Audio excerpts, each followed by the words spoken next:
जिसका जलवा कायम है उसका नाम मुलायम है, नाम मुलायम फैसले कठोर। स्थूल शरीर से न रहने के बावजूद भी नेताजी और धरतीपुत्र जैसे नाम से सम्मान देने वाली जनता के दिलों पर हमेशा हमेशा मुलायम सिंह यादव राज करते रहेंगे। मुलायम सिंह यादव 3 बार उत्तर प्रदेश के मुख्यमंत्री रहे। पहली बार 5 दिसंबर 1989 से 24 जून 1991 तक, दूसरी बार 5 दिसंबर 1993 से 3 जून 1995 तक और तीसरी बार 29 अगस्त 2003 से 13 मई 2007 तक मुख्यमंत्री रहे। इसके साथ ही वे भारत के रक्षा मंत्री भी रहे। समाजवादी पार्टी के संस्थापक मुलायम सिंह यादव अपने कई ऐतिहासिक फैसलों के लिए याद किए जाएंगे। उन्होंने भारतीय राजनीति को न सिर्फ एक नई दिशा दी बल्कि सामाजिक परिवर्तन की इबारत भी लिखी। उन्होंने महिलाओं को सियासत में भागीदारी दिलाने के लिए निरंतर आवाज़ बुलंद किया। इटावा के सैफई में किसान परिवार में जन्म लेने वाले मुलायम सिंह यादव अखाड़े में दांव लगाते लगाते सियासी फलक पर छा गए। मात्र 15 वर्ष की आयु में समाजवाद के शिखर पुरुष डॉक्टर राम मनोहर लोहिया के आह्वान पर नहर रेट आंदोलन में पहली बार जेल गए। वो के कॉलेज छात्र संघ के अध्यक्ष चुन गए। राजनीति विज्ञान में स्नातकोत्तर करने के बाद में इंटर कॉलेज में प्रवक्ता बने, फिर त्यागपत्र दे दिया और अपने गुरु चौधरी नत्थू सिंह की परंपरागत विधानसभा सीट जसवंत नगर से 1967 में पहली बार विधायक बने। इसके बाद फिर राजनीति में पीछे मुड़कर नहीं देखा। उन्होंने अपने जीवन में कई ऐतिहासिक फैसले लिए जिसकी वजह से उनके न रहने के बाद में भी लोग उनको याद करेंगे। अपने राजनीतिक सफर में पिछड़ी जातियों और अल्पसंख्यकों के हितों की अगुवाई कर अपनी पुख्ता राजनीतिक जमीन तैयार की। मुलायम सिंह यादव ने 1992 में समाजवादी पार्टी की स्थापना की। पिछड़ी जातियों को गोलबंद करते हुए अल्पसंख्यकों को साथ लिया। अगड़ों की हिस्सेदारी के आधार पर भागीदारी देते हुए आगे बढ़े। 3 बार मुख्यमंत्री बनने के बाद वर्ष 2012 में अपने बेटे अखिलेश यादव को मुख्यमंत्री बना दिया। 1989 में मुलायम सिंह पहली बार उत्तर प्रदेश के मुख्यमंत्री बने। अयोध्या में मंदिर आंदोलन तेज हुआ तो कार सेवकों पर गोली चलाने का आदेश दिया। इसके बाद उन्हें मुल्ला मुलायम तक कहा गया। नाम मुलायम फैसला सख्त वाली कहावत यहाँ एकदम फिट बैठती है। अपने 19वें जन्मदिन पर मुलायम सिंह यादव ने कहा कि मुख्यमंत्री रहते देश की एकता के लिए कार सेवकों पर गोली चलवाई। अगर ये गोलियाँ अयोध्या में मस्जिद को बचाने के लिए नहीं चलाते तो ठीक नहीं होता, क्योंकि उस दौर में कई नौजवानों ने हथियार उठा लिए थे। उन्होंने कहा मुख्यमंत्री काल में देश की एकता के लिए कार सेवकों पर गोली चलवानी पड़ी।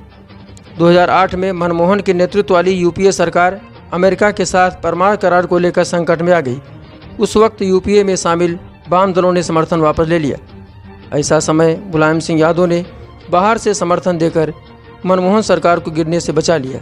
उनके इस फैसले की जमकर आलोचना भी हुई, लेकिन उन्होंने किसी प्रकार को कोई परवाह नहीं किया। राजनीतिक कुशल खिलाड़ी मुलायम सिंह यादव ने 2012 में पूर्ण बहुमत मिलते ही अपने बेटे अखिलेश यादव को मुख्यमंत्री बना दिया। वर्ष 2017 में पार्टी के अंतर कलह ने घर कर लिया, तब वो कभी शिवपाल और कभी अखिलेश के पक्ष में खड़े होते रहे। आखिरकार उन्होंने सार्वजनिक मंच से स्वीकार किया कि वे अखिलेश यादव के साथ साथ हैं। अखिलेश यादव ही समाजवादी विरासत को आगे बढ़ा सकते हैं। सियासत में कई उतार चढ़ाव देखने हुए मुलायम सिंह यादव ने कड़े फैसले लिए भी। जिसके वक्त विरासत को लेकर विवाद चला तो मुलायम ने अपने प्रोफेसर राम गोपाल यादव को पार्टी से बर्खास्त करने में भी जरा सी देर नहीं लगाई। मंडल कमीशन रिपोर्ट पर एक पुस्तक आई जिसमें चंद्रभूषण सिंह ने लिखा, जब लाल कृष्ण आडवाणी कमंडल लेकर निकले तो चंद्रशेखर ने मंडल न लागू करने संबंधी बयान दे दिया। इसके बाद जनता दल में विद्रोह हुआ। मुलायम सिंह मंडल विरोधी चंद्रशेखर के साथ हो लिए। इसे लेकर मुलायम सिंह की आलोचना भी हुई, लेकिन उन्होंने इसकी कोई परवाह नहीं की। मुलायम सिंह यादव ने अपने कार्यकाल के दौरान कई कड़े फैसले लिए। उतने ही दिल के मुलायम भी रहे। उन्होंने अपने कट्टर विरोधियों को मौका पड़ने पर गले भी लगाया। मुलायम सिंह ने उद्योगपति अमर सिंह को गले लगाया और महासचिव का पद सौंपा। चंद दिनों में अमर सिंह की हालत पार्टी में नंबर 2 की हो गई। वर्ष 2010 में अमर सिंह को सपा से बाहर का रास्ता दिखा दिया गया। अमर सिंह ने कई गंभीर आरोप लगाए, लेकिन मुलायम ने इन आरोपों को मुस्कुरा कर टाल दिया। आजम खां सपा के गठबंधन में मुलायम सिंह के अजीज दोस्त आजम खां के रिश्ते बनते बिगड़ते रहे। कभी अमर सिंह कभी कल्याण सिंह की वजह से आजम खां असहज हुए। 27 साल के साथ रहने के बाद 2009 में आजम ने सपा का साथ छोड़ दिया। आजम खान ने कभी खुलकर मुलायम के खिलाफ नहीं बोला। हाँ, इतना जरूर उन्होंने कहा, शेर पढ़ते हुए कहा, इस सादगी पर कौन न मर जाए खुदा, करते हैं कत्ल और हाथ में तलवार नहीं। फिर 4 दिसंबर 2010 को आजम खां की घर वापसी हुई। दोनों मिले तो आंखों में आंसू छलक पड़े। प्रदेश की सियासत में एक साथ शुरू करने वाले सफर मुलायम सिंह मुल्ला मुलायम तो कल्याण से हिंदू हृदय सम्राट की उपाधि प्राप्त कर लिए। भाजपा से रिश्ते खराब होने के बाद कल्याण सिंह ने अलग पार्टी बनाई। वर्ष 2009 से ठीक पहले मुलायम सिंह कल्याण सिंह से मिले।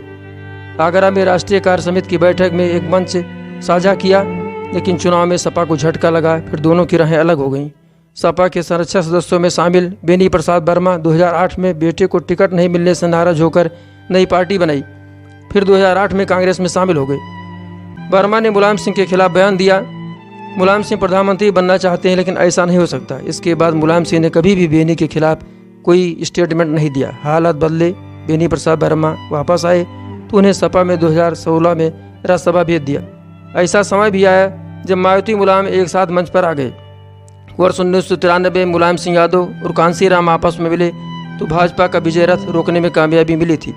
एक बार फिर ये इतिहास दोहराने की कोशिश की गई। हमेशा 1995 में गेस्ट हाउस कांड की दुहाई देने वाली मायावती ने रैली में न सिर्फ मुलायम सिंह के लिए वोट मांगा बल्कि उनकी तारीफ भी की और गेस्ट हाउस जैसा कांड भूलने की वजह भी बताई। कहा कि मुलायम सिंह यादव पिछड़े वर्ग के असली नेता हैं। 1992 में सपा का गठन किया गया और खुद राष्ट्रीय अध्यक्ष बने। वो जनवरी 2017 तक इस पद पर बने रहे। इसके बाद उन्हें संरक्षक बना दिया गया। परंतु जब आज नेताजी नहीं हैं तो उनके पार्थिव शरीर उनके पैतृक गांव सैफई ले जाया गया। आम जनता से लेकर बड़े बड़े नेता श्रद्धांजलि देने पहुंच रहे हैं, उनके द्वारा किए गए कार्यों का बखान कर रहे हैं। ये नए गांव के चौराहों से लेकर जिला मुख्यालय पर श्रद्धांजलि सभा का आयोजन हो रहा है और लोग अस्तपूरित आंखों से नेताजी की प्रशंसा कर रहे हैं। आज दोपहर बाद जब उनका पार्थिव शरीर सुपुर्द खाक होगा तो पूरा देश अस्तपूरित आंखों से श्रद्धांजलि देगा। नेताजी का ऐसा व्यक्तित्व था जो बड़े से बड़े विरोधी को भी कायल बना देता था। तभी तो उत्तर प्रदेश सरकार से लेकर केंद्र सरकार तक की मंत्री, मुख्यमंत्री, प्रधानमंत्री सभी मुलायम सिंह यादव को श्रद्धांजलि दे रहे हैं। उत्तर प्रदेश की मुख्यमंत्री ने 3 दिनों का राजकीय शोक घोषित किया है। साथ ही ये घोषणा की गई है कि पूर्व मुख्यमंत्री और पूर्व रक्षा मंत्री मुलायम सिंह यादव का अंतिम संस्कार पूरा राजकीय सम्मान के साथ होगा। इस तरह का कार्य होना नेताजी के समाज के प्रति समर्पण और उनके बड़े राजनीतिक हैसियत को दर्शाता है। उत्तर प्रदेश के कई बार मुख्यमंत्री रह चुके, देश के रक्षा मंत्री, इस देश के वंचितों, किसानों, मजदूरों, गरीबों के नेता परम आदरणीय मुलायम सिंह यादव जी के निधन पर मैं अपनी तरफ से शोक संवेदना व्यक्त करता हूँ, श्रद्धासुमन अर्पित करता हूँ। नेताजी एक ऐसे नेता थे जिन्होंने तो उत्तर प्रदेश में ही पूरे हिंदुस्तान की एक आवाज़ थे गरीबों के, किसानों के, मजदूरों के, यहाँ के हर वर्ग हर समुदाय के नेताजी की आवाज़ थी।